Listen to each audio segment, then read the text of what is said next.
Thanks for taking the time to look at this recording. Originally, this presentation was given in Canberra in May 2016 to the Australian Institute of Project Management Community of Practice, and subsequently in Sydney in July of this year, again 2016. So the presentation is all about accelerated delivery, so dealing with uncertainty and change in your PMO. So we're all in an environment where the demands of business and government for accelerated delivery of projects has seen structural changes in the way that projects are managed across most industries. So traditional serial style, waterfall style delivery has been replaced with more parallel accelerated delivery techniques, and Agile has become quite a new force in the project delivery toolkit. Decisions are now made just in time rather than predominantly upfront. There is a recognition that it's hard to predict the future, and there needs to be a way to adapt to changes as the requirements get finalized. So how does this leave the role of the PMO, and how does it need to adapt to this new landscape of uncertainty and change? So in this presentation, I want to have a look at three different areas. What is accelerated delivery? Why and where is it being adopted? What changes has it brought to the way that projects are delivered? And what changes do you need to think about in your own PMO or project delivery function to adapt to the new environment? So accelerated delivery, there's a very simple analogy. If anyone has been around Australia, they realize now that coffee is actually quite a ritual for most people in most mornings, and there's a debate with all the different coffee shops that have been opened up as to how long would you wait for a perfect coffee. So a quick poll in the office suggested that people would wait up to 15 minutes for a perfect coffee, but then there was also the comments made about, do you go to the shortest queue, coffee shop queue? Do you go the longest? And if people are willing to wait for a coffee, it must be a good product. So typically 10 to 15 minutes wait for a good coffee is acceptable. However, let's have a look at my commute. This is lucky enough to commute by ferry. 8:20 in the morning my ferry comes in.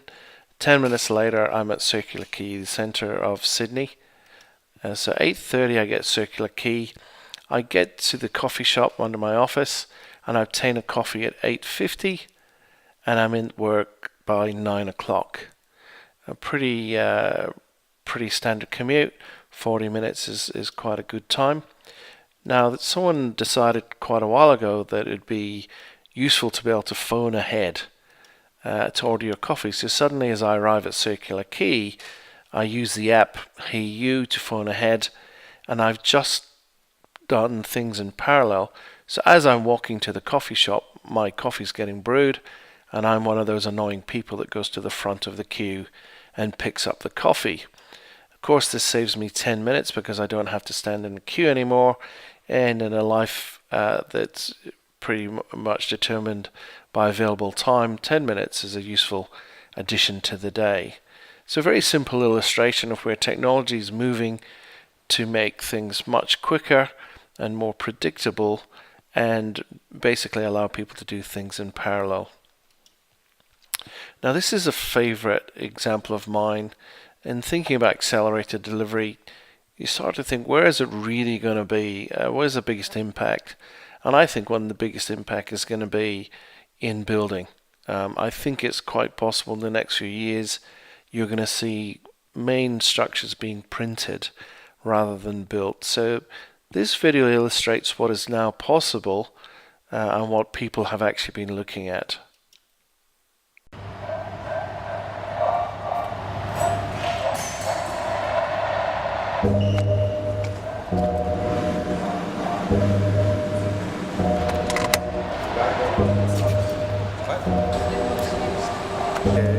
Speed.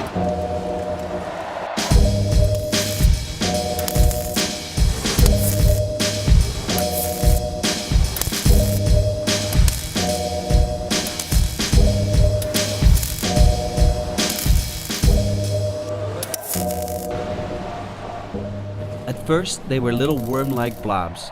It was hard to see, but we saw a universe of possibilities. Of course, many things went wrong. A welding machine exploded, nozzles got stuck, and the robot got disoriented. But then, they became long lines, complex curves, and double-curved oval tubes. It was like drawing in midair. And after endless testing, we were able to speed up the process and produce this complex sculpture of lines. And now, we are ready for the ultimate poster project, to test all facets of this highly promising printing technology. A large-scale object that is functional and meaningful. We are going to print the steel bridge in Amsterdam.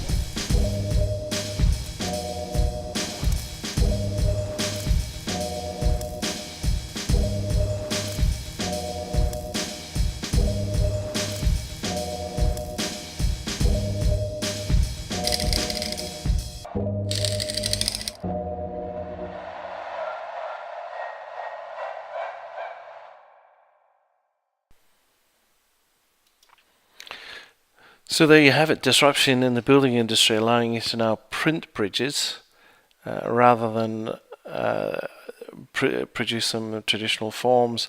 If we have a look back at the original picture, we can see the concept here is that the bridge moves along and basically provides the steel work, and then behind it you would have printed concrete. So you're actually printing the bridge as you go across. So very big changes that are going to come through in the next few years, I predict, for the building industry and subsequent other industries. So looking at another model here, this is obviously Tesla. Lots been written about Tesla, and to be honest, you have to wonder, is Tesla actually a mode of transport, or is it fashion accessory? Or now with their announcements of driverless cars, perhaps, with the tie-up with Uber, where is that going to go? So how is that going to change the industry? So, as you can see, Tesla's only 4 years old, or has had a model for 4 years. It's now a $32 billion company. Now, this is quite a mature market, but of course electric cars aren't mature, but it is very much doing something different in a new market. And the Tesla Model 3, having sold 400,000 models since March, is evidence that people want this product, and that the organization, Tesla as a company, has a long way to go. So they've integrated technology, and you can now show on your watch through an app how much charge is left in your car and where you can recharge.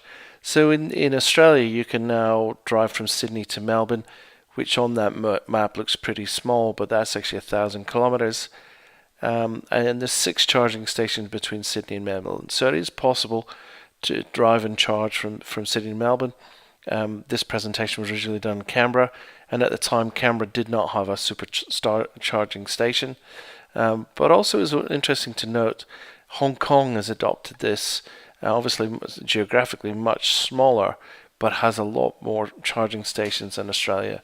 And the way that the tax regime has worked there are big bonuses for people to adopt electric-powered vehicles. Now, of course, that doesn't mean to say that that's all green, because electricity still has to be produced somewhere. But if that problem can be solved, then you've got quite an interesting concept. So what are we talking about? We're talking about disruption. Basically, the old norms of the industry are being challenged, and challenged frequently, and challenged, yielding major results. Customer expectations of service have dramatically increased. Expectations of timescales have vastly reduced. And really, do you have the time anymore to do waterfall style projects where it may take 2 years to get some form of capability that perhaps incrementally through more of an agile approach you're actually seeing something in 6 months. And you can also then pivot and make changes as required, whereas in 2 years you may well have built something that isn't correct. But this isn't about agile, this is about the PMO, and likewise, you don't tolerate bad coffee or pages to load. You expect intuitive websites, and you expect that they are intuitive regardless of which device you're in. So you want the same interaction. So if we accept that disruption is here and here to stay, what change has it brought to the way that projects are delivered? Here's a coffee Kanban. Now, if people are used to Kanban, they'll understand it's really, in its simplest form, can be 3 columns. It's to do, doing, and done. This way, this here, it's absolutely represented as the coffee, the backlog, the work in progress, and what's ready for pickup. So you've got 3 coffee shops all about beans, Coffee Central, and Caffeine Society. And all things being equal, if you saw these 3 coffee shops next to each other, you may well go to Caffeine Society because it looks like it's got the shortest queue. Asking this in an open forum, some people say, look, I might go to Coffee Central because it has the longest queue, which must mean that people think it's the best coffee. But on face value, this is the shortest queue, so you'd give it to Caffeine Society. You give your order to Caffeine Society. So here's the Agile Manifesto. I think people will be familiar with this, that have seen it before. Agile approaches are now becoming widespread, and in the past, rather than having a car after stage 4, you've actually got a mode of transport after stage 1 that evolves into a car. And if anyone recognizes this, they'll know that this is the Agile Manifesto, and it's not that they don't value processes and tools. It's just that they value individuals in action more than processes and tools. They value working software, which I've put products in there, or solutions other people use, over comprehensive documentation, collaboration, customer collaboration over contract negotiation, and responding to change over following a plan. So this is a very pragmatic approach. It doesn't say that you don't do the things on the right. It just says that you do more of the things on the left. So this is what's really seeing is that you're moving away. There's a realistic expectation that you can't plan too far in advance. And if you are going to plan for multiple years, then most likely you're going to go wrong if you put it at a detailed amount. So a lot of planning now is to plan, yes, for the long-term future, but at a high level, keeping the flexibility and only putting the detail in just before you're actually going to build it. So in that respect, you're going through a development cycle where you're building, measuring, learning. So the focus has moved from planning to doing to observing and adjusting. So very much active style of project management. Now this model on the right, some people may be familiar with. It's actually called the Cynefin model. Dave Snowden has produced it. I was lucky enough to get taught by him earlier this year. And this is a really good model, and it's a good model for actually prioritizing projects. And you can see that there are 4 different domains. There's actually a 5th, which here is disorder, but we won't talk about that. So the obvious domain, basically, you know how to provide the solution. It's been done many times. Hence, it's easy just to apply best practice. So here, complicated, you actually understand the solution again, and it may be that you haven't done it so much, but again, it's good practice. If you apply good practice, you'll actually get through it. Now, the interesting thing about this model is that if you look at complex projects, the constraints are loosely coupled and they're emergent. The practice is emergent. Now, what that really means is you have to probe, sense, and respond, meaning that you don't actually know what the solution is when you've started off. You have to define the solution as you're going through. So for some people, this is difficult. What I'm saying is, complex projects, you should be using an agile approach, because by definition, you don't actually know how to deliver a complex project. Hence, you have to do this build, measure, learn experiments to actually work out if something is going to work, and then hence trying to make it complicated. Chaotic. Well, chaotic means that you're trying. When it's in a chaotic state, you're actually trying to move it out of there into one of the others. And to be honest, In here, you actually just need to do things to try and move it away from being chaotic. You're trying to get some order in it to then produce the outcome you're expecting. Now, people might know this model from Prince2 Agile. So Prince2 obviously defined as a waterfall method, although interestingly has things like Moscow prioritization in there, has been for a number of years, and Prince2 Agile has come out to show how Prince2 can be managed in an agile way. So this is an exercise that I like to do with the audience, and basically post-it notes and Sharpies, and say, can you provide characteristics of a PMO? So people write those down. So what you really do is ask them, what are the what's the characteristics of your PMO? And what you end up with is all of the things on the left-hand side. So you get these things that come out. The PMO is bureaucratic, it's clerical, it's reactive, it's distant from the business or projects. It's all about measuring and making sure people are following the process. Now, actually, the audience typically says they want something different. So actually, in a PMO, they're looking for a facility that's responsive, potentially provides facilitation, it provides coaching and mentoring, allows people to do incremental iterative delivery, is proactive. So this is a very different lens. The interesting thing about this is, in doing this exercise, you say how many people are in a PMO on the left-hand side, and you get quite a lot of show of hands. The majority would be left-hand side. How many on the right-hand side? Maybe 10%. So 90% are in a traditional style of PMO, 10% in an adaptive PMO, what I've called an adaptive PMO. You ask, of course, the same question, how many people want to be in the PMO on the left-hand side? And you typically get 10%. And how many people want to be on the right-hand side to the new style adaptive PMO, and it's 90%. So there's a massive need for people to actually move their PMOs to fit the new disruptive environment. So how do you actually do that? So what are the things that you need to focus on? So really facilitation rather than governance. And this is very much as a lens. Of course, you still need governance, but it needs to be more facilitative. Quality at the source, meaning that quality is built in as the project goes through, rather than post-implementation reviews and audits. Knowing the wait times, so knowing how long things will take, as an example in the coffee queue, knowing how long it's going to take for your coffee. Same thing in projects, you want to know how long it's going to take to do the solution. Acknowledging it's okay to fail, so part of the PMO should be there to actually to assist portfolio management and expect that some of the projects are actually going to be experiments and they will fail.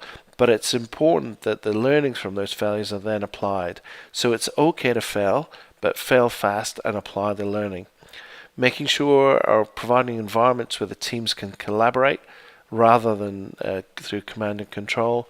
And obviously prioritization is a big thing. So PMO, looking at the value that each project will bring. And I've never found an organization that has infinite resources, although they might say they've got access to them. The reality is there needs to be a value decision made at some point that says this project has a higher priority on the other. The PMO can help that. The other interesting thing is timely information. Is information better being 80% accurate and timely, or 100% accurate and out of date? And a show of hands around the room said most people would rather have 80% accurate and things in real time. So here again, facilitating discussions with people and making sure that they understand the timing, what needs to do. So you may be sitting in a PMO and you may be going, wow, how do I actually move? How do I move to this new environment? So there's typically three scenarios. There's a new scenario. So in the new PMO, the organization has grown to encompass a substantial number of projects. The majority are using rapid or agile practices. The PMO is required to understand and manage how wisely the value for money is being spent and to capture the best practice and benefit for all. So that's probably the easiest one.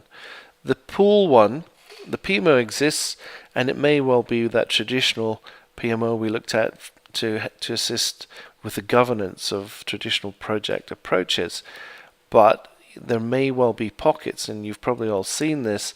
Scrum is being adopted in pockets and largely ignored by the PMO.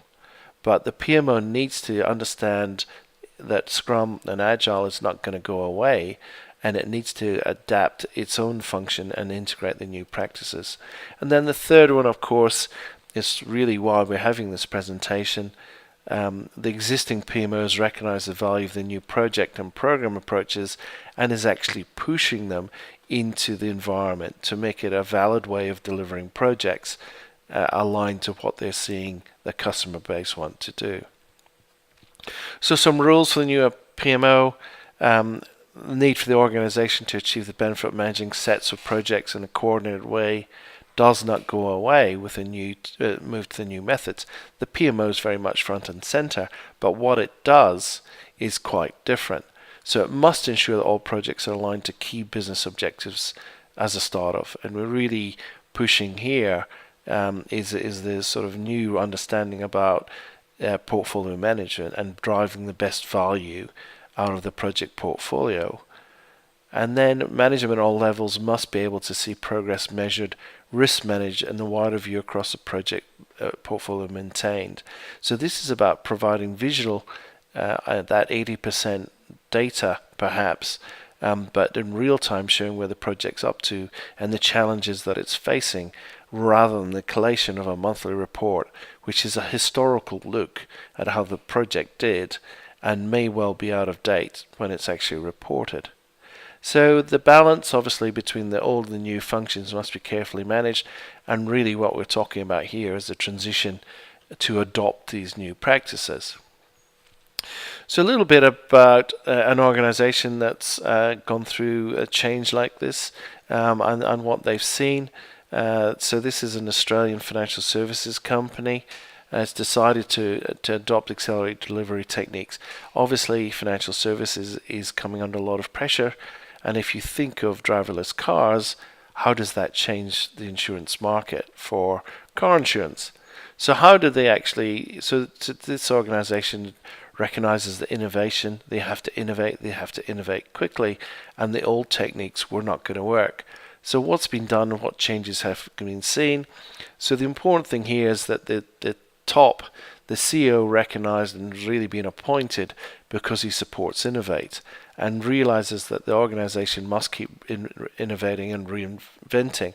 Otherwise, they'll become a stat like Nokia or Kodak, who at one point were very dominant but just didn't evolve as new techniques came through.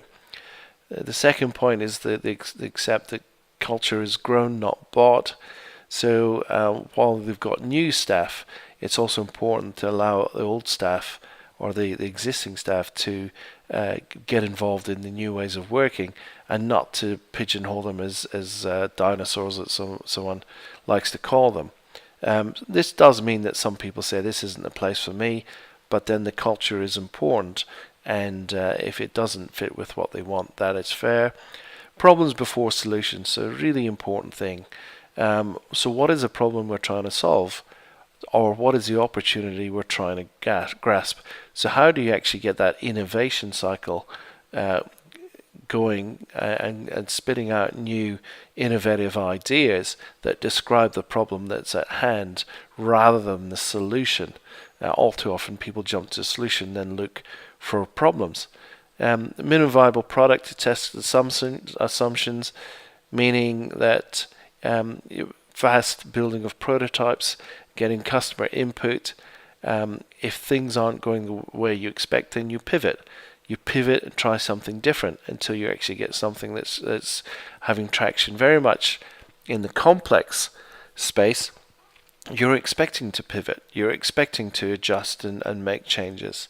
And lastly, it's okay to fail. So if you're not getting what you want, then there's a realization that actually this may be either the wrong problem we're trying to solve or the wrong solution to solve the problem.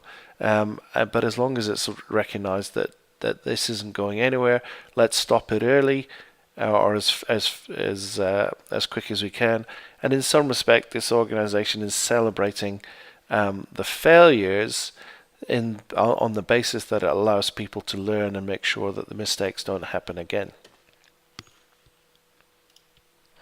So here's a lean canvas. You may well have seen this. This allows a one-page view of what the idea is about, the potential value it may generate, the resources and channels that would the resources being used to actually deliver it, the channels being used to promote it, and then the cost structure and the potential revenue streams. This is very much one page, very quick, very standard approach, PMO assisted way of getting people to provide innovative ideas. So this is allowing people, they're also using apps to capture ideas, so innovation from anywhere. This is now, the use of visual systems. So this is all about collaboration and communication. So what you have at a high level are these high level stories or high level ideas and initiatives that break down into these projects or epics, and then the epics break down further into actually user stories and ultimately deliverables for sprints, and then you potentially have tasks that deliver the sprints. So, but all visual, all in real time. They're using paper and pen. They believe that it gives a better performance, which is fair enough. I have seen a success recently with electronic systems, and that works potentially better when the people are distributed across the geographies. So PMO principles, here's some principles. So job titles have changed from analyst to facilitator. Very interesting. Facilitator is all about facilitating an outcome. It's not about being a subject matter expert. So a lot more of a principles-based approach and less of rules-based. More openness, trust and transparency, less feel of failure. More use of visual systems and knowing where you are, less use of documentation, and more collaborative stand-ups, less control boards, integrated quality assurance at the source rather than assurance as a defined activity, and inclusive conversations where people are allowed to challenge and understand rather than people seeking, and there's a lack of clarity. So let's go back to the coffee Kanban. If we can apply these principles to the Kanban, now this effectively could be resources within the PMO. Now what actually happens is that the PMO doesn't own the resources, but they can help manage the resource pools or resource teams if you're looking a solution development team or a Scrum team. And what we've got here is we've got a little bit of information we didn't have before, which actually is starting to show the velocity or the throughput or the capability of the team. So we can see that All About Beans can do 2 units a minute. 1 unit is a tall coffee, half unit small coffee. So you can see how this all works out. 3 units in Coffee Central a minute, 1 unit only in Caffeine Society. So in this respect, if the PMO was managing this, which queue would it choose? So possibly counterintuitive to what it initially looked like, the actual fastest throughput is actually Coffee Central. So your queue wait time is going to be 4 minutes 20. The actual the longest is Caffeine Society. Although they have the lowest amount of work in progress and backlog, they actually take longer to produce things. So this is a concept. If you can apply it to teams and velocity of teams, the PMO could help direct the work to get things done in solution delivery. Okay, so what is the journey seen to date?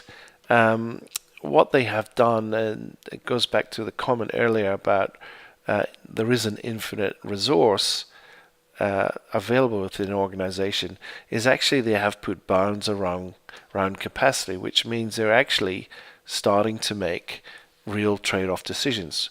Which project adds the highest value and is aligned strategically, rather than let's do everything and here's some pet projects. The executive meetings are now held at the wall. Large presentations never prepared, and photos of the wall are often sent out as minutes as more efficient. Now, the different business owners are actually looking at each other's walls and allowing a cross-population of ideas and initiatives. Some of the learns have come through is it's very difficult to keep visual systems in a paper form across geographies, and this organization has had to keep multiple copies of the same information locally so that people can see the information. Getting consistent time of view capacity across different teams is also difficult. Sometimes removing a blockage from the delivery uncovers new blockages. So that's very much, it can be seen in any sort of process improvement. You move the problem elsewhere, but ultimately you should get to a better solution.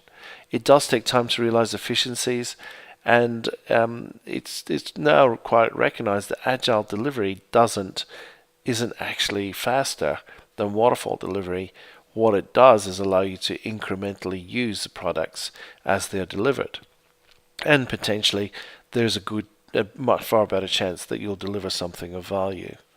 They still have to link in financial metrics with incremental delivery, and it's more complicated. So benefit tracking isn't as easy as they thought.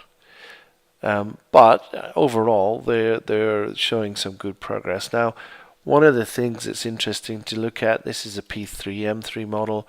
If people understand that, it's a portfolio program and project management maturity model. So P3M3. It basically defines, it's based on CMMI, and it defines 5 levels of competence, if you want to look at it, from 1 being aware through to 5 being optimized. Most organizations are probably around 2 to 3, some are at 4, but they hover around about 2 to 3 predictively. That means that they have a predictable way of defining a structured process for delivering this solution. Now, when we look back at the coffee Kanban, we've got to say, well, if that is an agile approach, what level of maturity is? Well, actually, it's actually up at level 4, because you're actually analyzing the cues and you're actually diverting work differently based on the information you've got. But you're also using that same information to improve the whole overall process. So it's interesting when you talk about agile, some people go, well, it's not mature, but some of the processes and some techniques in agile definitely help organizations get to a higher level of maturity. So ultimately, here's top 10 reasons for supporting accelerated delivery in your PMO. Productivity, the velocity of delivery is increased over time to further productivity. Customer satisfaction, honest and clear information is communicated to help customers make decisions. That's very much talking about internal customers, but it could easily be external customers. Transparency goes along with the same thing. Teams are closely engaged with customers to be an honest and candid relationship. So there's no holding back information because it might give people concerns about the delivery of the project. Competitiveness in the way that this is done and the way that you're steering the end result should mean you're delivering a better quality product, which at the end of the day should mean you're more competitive and actually increase customer satisfaction. Prioritization, stakeholders prioritize requests and see how resources can be best deployed. So it comes back to the people that are going to use it end up prioritizing what gets done. Internal communication. So transparency allows improved communication with management. Sales and development also improve teamwork, helps overcome obstacles. Measurability, communicating, contribution results, and investing time in what works. So very much it's not a set and forget, it's very much a measure and adapt. And how can we make this better? And the next one obviously is about adaptability. Set aside a portion of the PMO to anticipating change in order to be able to quickly adapt. So this is saying that PMO should always be able to evolve. And then in a couple of personal things, look, it's fun. A lot of the agile techniques and facilitation techniques actually are very engaging. People get a lot out of it, and as a facilitator you can enjoy that too. And actually at the moment it's very much in demand. There would be more roles looking for agile people than there are agile people looking for roles. So very much you'll see the PMO change in the next few weeks, next few months and years, and you'll see far more of the skills that are coming through. So thanks for getting this far. It is a long presentation. We're coming up to 40 minutes, but hopefully it's given you a fair bit of information. This is a little bit about myself. You can see I'm actually accredited right across portfolio program and project management, as well as change management. Some nice courses here, facilitation, etc. If you have any queries, I would love to hear from you. Please put some comments on LinkedIn. That's a great tool, so it lets you share it as well. But if you want to send me an email, there's my email address on the bottom. Other than that, thank you for your attention, and I look forward to seeing any questions or comments you have.